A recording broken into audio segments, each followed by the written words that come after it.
Hello, everybody. Welcome to the Ask Me Anything with me, Reza. And today we have our Chief Product Officer, Qing, with us Hello. to update you about everything medieval empires. We know you have a lot of questions. We, we have some answers for you. And a lot has been going on since last few months in medieval empires. We had our Genesis Commander NFT release, and we had our loyalty program. The season one just wrapped up. We are just tabulating the scores, and we'll be soon announcing the winners for that as well. But this it was sort of which was happening in the marketing side. But in the gaming side, if you think about it, we integrated the in NFTs actually in the game, the Genesis Commander NFTs. A lot of people are using them to generate more powerful heroes and strategizing their game accordingly. But there's a lot more in our roadmap, which we had shared earlier. And there have been like a lot of questions that when is the PvP coming? When is the P2P trading happening? When is the Crusader faction coming? So, who better to answer these questions than the Chief Product Officer himself, Cheng? Yes.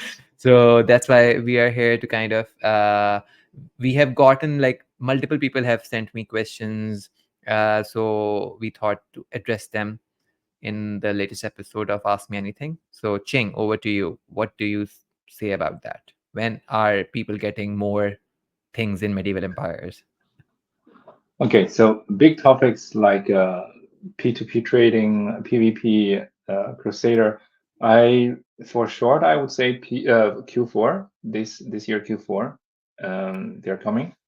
But then I need to give a bit more explanations. So overall, I would say since our Genesis Commander the launch and the loyalty program went live, we have seen a increase of the player amount, almost 4x, more than 4x of our previous daily active users and also monthly active users.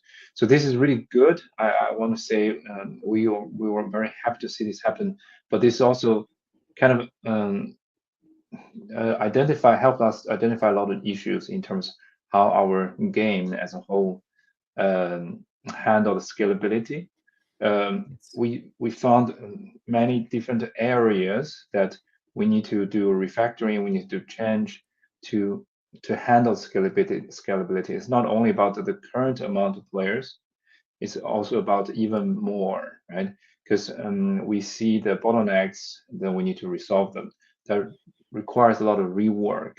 Unfortunately, game development is a lot about you need to rework in order to make it better rather than just add on stuff. You can't really patch a broken car, right? You need to do a lot of things about fundamentally change stuff. That's why we actually shift a lot of our capacity back to improving the game as a whole for scalability. So this is one reason we are kind of behind the schedule. Like this is the original roadmap on the PvP P2P. But on the other hand, for the Crusaders, I think our main challenge was or has been the content production capacity. So that's handled separately in the team, which is not affected by these scalability issues. Yeah. Another thing I want to mention is also it's a strategic kind of a change that we are going to use a lot of services, functionality features from our partners instead of maintaining building our own. That's why you may notice that we are having more functionalities kind of embedded or integrated with Immutable, which is our key partners. But also, for instance, we're looking for a more scalable third-party solution for our web store. This I is think a I think it's lot. very Yeah, important for people like because I am very much there on the community and I look at people how they're responding, and I think we do want to give more and more features to people, but at the same time I think it's very important to have a stable version of the game out there. Again, we are still in our open beta version. This yeah. is not the completely 100% stable version of the game, so that's why we are sort of in the liberty to kind of learn from the traffic that's coming in, the players that are playing in. We immediately address the issues. And that's the thing, when the people I think came in after the Genesis Commanders NFT campaign and overall induction of new players to loyalty program, we saw that there are some technical issues that we are facing in terms of performance. And I think I agree with your point of view that I think addressing those was much more important than just keep on adding more stuff with further on escalation of problems. And Yeah, I think to your point that we are adding this not just with the very myopic view of within our game, but we are thinking outside the box. We are working with our partners like Immutable and the ZK chain. We are putting our assets on and NFTs on. So the integration is should be in such a way that it should be seamless. And I mean, Web3 gaming is still a very, very new field of it is. operation. It is. And some of the things actually you would be surprised to know Mm, that Ching and the rest of the team is basically working through, like they know, but like when we talk to the experts in that particular department or in other chains or in other companies or other partners, when we ask them, hey, we want to do this for our players, and this is a requirement from our players, and this has been happening in Web2 gaming, but can we bring it to Web3? And they say like, oh, there is no basically solution for that. No solution exists for that. yeah. Yeah, for So example, the our launchpad for our Genesis Commander, right? We have to yeah, build our own because on the market, all the existing solutions, either they don't support immutable ZKVM or they don't support passport integrations. But this is just kind of like the current situation with all the blockchain gaming or Web3 games. Uh, we're learning are we as we're doing, and also we have to build a lot of things ourselves because the whole market is not mature. You don't have all these infrastructure services or other services. Sometimes you have to build your own, and then later you realize, oh, actually there are better services, more scalable. There's dedicated company team work on it. Then for us, strategic decision is: are we going to continuously maintaining our own, build our own, or are we going to switch to others? So this is a lot of strategic kind of topics in my head I have to address, and this is also for the game because when you switching like it's not like plug in plug out. It's like when you're switching absolutely. out a service, you need to also do a lot of refactoring on the code around interacting with these services.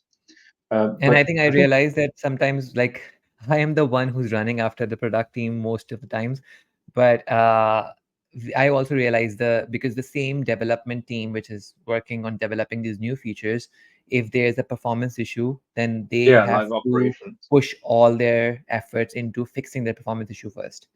And again, as we expand, our team will expand, and I think these operations will become much faster. But for now, I think as we are growing, we are addressing these growing pains alongside our growth, and Yes. also while Yeah. focusing on these new features. I think that's sort of a kind of a tango we have to kind of go through this entire period of Exactly. exploration of new markets and new solutions altogether. Yeah, growing pains. That's a good term for summarize this situation right now. Absolutely, Um, yeah, absolutely. yeah. But again, so I think the key is keep creating, developing the game, adding more Mhm. features. Meanwhile, maintain what's working right now, but also improving to make sure the game will scale later when we have a lot more new users. So these are all the things we're addressing. That's why some of users experiencing some ups and downs in terms of the current game performance. And it has been handled, but still, it's a transition period time. We will make more changes. Some changes may fuck up. Some changes will solve the problems for sure. It's just kind of like a natural, the nature of kind of game development. When it comes to the new features, I think maybe just kind of give you how to say. I personally believe people can only envision when they see something. So we're Yeah. all visual animals, right? When you see that, you can understand, okay, what this is about. When it comes, what it meant to our game. So maybe about this one, I can share. So these are not in-game features. These are just our flow. But we're as we're speaking, we're building these features for our dev version, and so that will come to next release or soon next Just release. so the players know, so like whatever features you see in the game that are being introduced or anything that is coming to the game, that doesn't directly comes from the production to the live game. They usually first are stress tested by the development team and the internal team through a dev build. So that's where we particularly stress test it, or we all play it and we all give our feedbacks if there are any feedbacks that okay, we feel that this is not the way it is, or it's not, if the development team themselves realize something that oh, it's not working as we intended to work. Yeah. So once that is cleared, then only we launch that new feature or new expect or new altogether something in the live version of the game. So to make sure that there's less chance of any fault in the live version.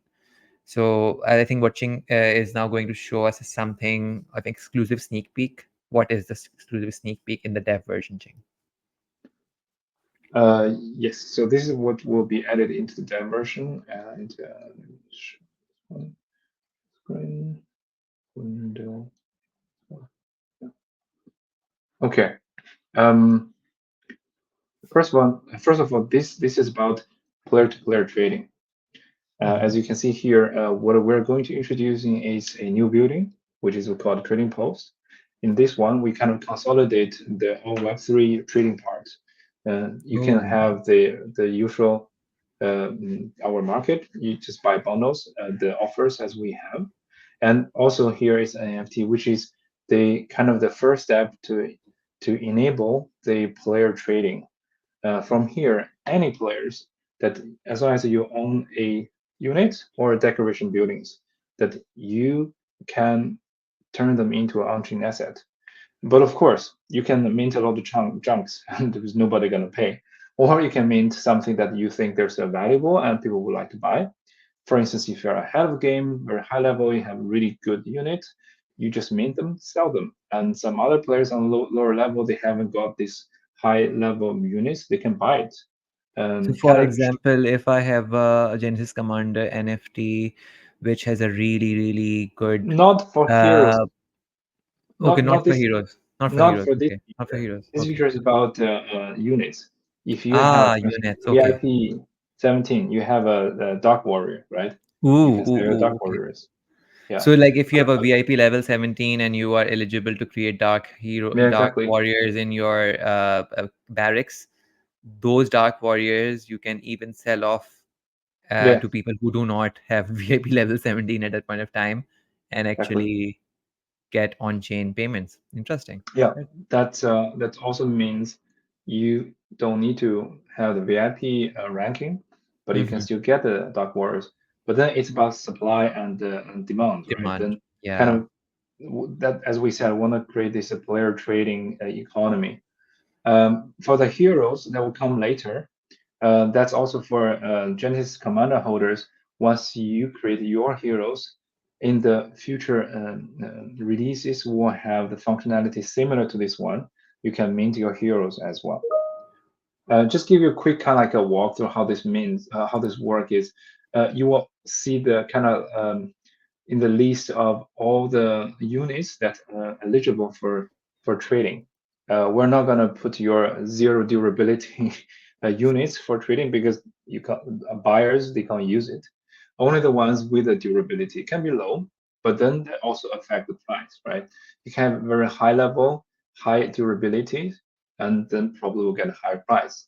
So for instance, take this example, you will have another token we're going to introducing called the mint seal. With the Mm-hmm. mint seal, what you can do is you can decide, okay, I'm gonna mint this one, this unit to on-chain assets, and this is kind of like a flow to in the game, like to show you how this works. And then once it's done, and it will be available in your collection. In your collection, you will have NFTs that you minted, you bought from others, or you minted and you listed about to sell. For instance, Mm-hmm. this one I just minted. I can see okay how this metadata look like. I can see the wallet connect to it, And then if I don't want to sell this one, I can also take back to game, add back to game. We try to avoid all these Web3 terms, just make sure that it's more approachable for all players. So everything kind of we try to put in a way that as a gamer you understand what it means. So we're not talking about the burning, minting. We're not talking about minting. We have to mention here, but like a staking or staking, all this behind the scene features and functionality you don't know. As a player, you just need to know. Okay, I want to turn one assets to be tradable. I put it on marketplace, and This also is you all can see happening how on ZK right? Like immutable ZK. right now, yes. As I mentioned, we're further integrating the immutable ecosystem. And also there will be a direct link to the marketplace where you can see your NFTs once you have listed appears on the Amazing. marketplace. Um, for instance, if you get one already, you can see how this looks in the marketplace. You can directly see the listed unit NFT on the Hmm. marketplace. And for this one, you can also decide, okay, if I'm gonna add back to the game or not. You can do the same for the decoration buildings, because for players who don't know about decoration buildings, we have a whole set of Turkish decoration buildings. They have a special boost, and especially when you collect the whole set, give you even additional boost. Yes. But only have this when you have a tier 5, tier 4 land, Yeah. or when you settle there, you can create these ones. But then again, this will be a benefit for players who have a higher tier lands or renting town slots from the high tier lands. Yeah, I Yeah, think this a is lot of people don't know who are playing the game on tier 1 to tier 3 lands that there are decorations which are not just like trees. Like trees are available for everybody to decorate yeah. in their towns, but they don't have any special value right now. But however, there are some decorations like in I know for a fact that in on that level tier 4 land, there's a thing called Kai Bowl, which is basically fireball, which is basically Mm, boosting your production. yeah, So that's great. Like if something like that is also accessible to people who do not have tier 4 or tier 5 land, but they just want that decoration to or complete the set of decorations, so they can probably go through and mint the units like that. Yeah. exactly. So all of a sudden, there will be a market that open for players. On one hand, players who have the units and the buildings, only decoration buildings, they want to mint, they want to sell. On the other hand, there are players don't have those ones, or they were looking for better ones. Then they go to market to buy. The price is set by players. We're only taking the fees. So for each mint, you set the price and deduct by the fees, and then that's your profit after you sold. Absolutely. Yeah. I Um, feel like this is going to be a very empowering thing for players to kind of, that that's also our promise, right? To create yeah, a player-centric economy. So we wanted absolutely. to create this game environment, game economy that players, whoever invest to it, can make money. I'm not saying like you're making a living from making playing this game, but I'm just saying like you get certain profit by owning NFTs, by selling NFTs, It's and literally like running your own country. So you have imports and yeah. exports as So well. it's Yeah, add-on values of yeah, playing a game, but this is exactly. also based on the game is popular, it's fun to play. That's why we're so how to say um, we're so serious about making the game really complex with all this fun that you can feel like you wanted to play. And we believe by doing this, we can reach to broader audience, especially when we enter Web 2. And then imagine you are selling your NFTs to hundreds, thousands, or millions of players. I mean, that's we have to commend our partners as well. That sometimes we have ideas and partners like Immutable and other partners, marketplaces, and solution providers. When we reach out to them, they are also eager to kind of work with us to figure out. Like I said, like a lot of solutions actually do not exist in the market Yeah, when we want a solution, and sort of this helps create. So we are sort of also, not to sound very cheesy, but like we are the trailblazers in that aspect as well, that we are sort of creating the way for other games as well in this Web3 gaming atmosphere to kind of follow the Yeah, same we were pathway. pioneers in many, on many Yeah, aspects. we have Yeah, been pioneers, but that also comes with the heavy burden of, like, dealing with the small nooks and crooks that pop up when you are creating something very new. Then yeah. obviously you have to improve it every now and then to make it perfect. Yeah, but exciting things. I mean, we have, like I said, we had to move a little bit our roadmap around to make sure the stability of the game comes first.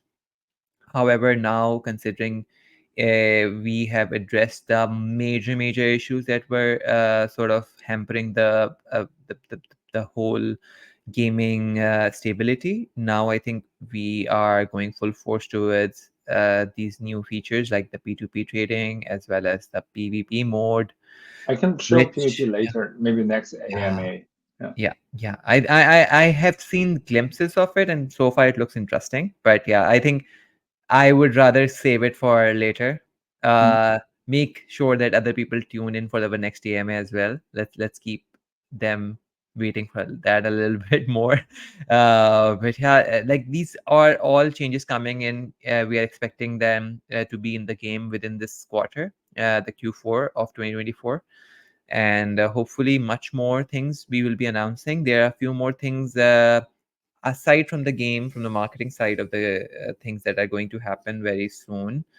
The announcements are going to happen. So keep following us on social channels to keep updated. Don't tell us later on that, oh, you didn't inform us. We say everything on announcement channel, on Discord and on Twitter, on X, sorry, Twitter, X. So yeah, keep following us. And thank you, Ching, for coming for this AMA. Thank you for And having me. let's play medieval empires and look forward to the new things that are coming towards medieval empires. Bye. Bye.